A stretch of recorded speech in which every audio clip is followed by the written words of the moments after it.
Insight on this stunning upset for the Democrats that has put Donald Trump in the White House. Once again, we are joined by Jeanne Zzaino, professor of political science at Iona College. Great to see you. Thank you so much for taking time to stop by, because I know you've been up throughout the night. So let's talk more about this Trump win, a stunning victory for him. Now that he is president-elect, what do you think we can expect from a Trump administration and those first 100 days? You know, I think the first thing Donald Trump is probably going to do is what he hinted at last night, which is try to bring people back together. It's been such a divisive and bruising campaign on all sides. So I think he's going to spend some time. He had some very kind words to say about Hillary Clinton at the beginning of his remarks. He also asked Democrats and liberals who hadn't supported him, even Republicans we know hadn't supported him, to come back to the fold so we could try to work together and get things done. So I think he's going to focus there. And then I think he's probably going to take a lot of clues from Republicans in the Congress in terms of their attempt to repeal Obamacare. I think is certainly something on the table.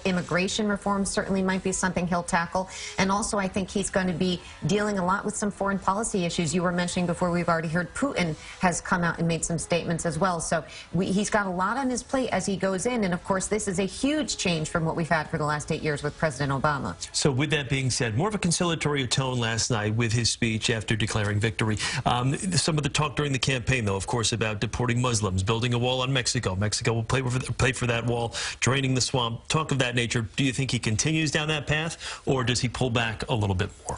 I think he's going to have to pull back. It's very difficult to continue campaign rhetoric like that, which was very tough and alienated so many constituencies. If you want to be president of the United States, you have to be president of the entire United States. So he's going to have to work very hard, and I think he's going to have to make amends with some of these groups that he's managed to alienate along the way. It's going to be, I think, very difficult if he doesn't do that. And let's not forget, he's also alienated members of the Republican Party that he has to work with now in Congress. So he's going to have some fence mending to do as he tries to move his way into the White House. And I think it's going to be the first big question: who does he bring into his cabinet and his administration to help him through? He's somebody, our first president, who's never had any experience in public office whatsoever. Well, by his side throughout has been New York City Mayor Rudy Giuliani and New Jersey Governor Chris Christie. We'll see how that turns out. Professor Jeanne Zzaino, thank you so much for taking some time to talk to us this morning. We appreciate it. Jeanne, thank you.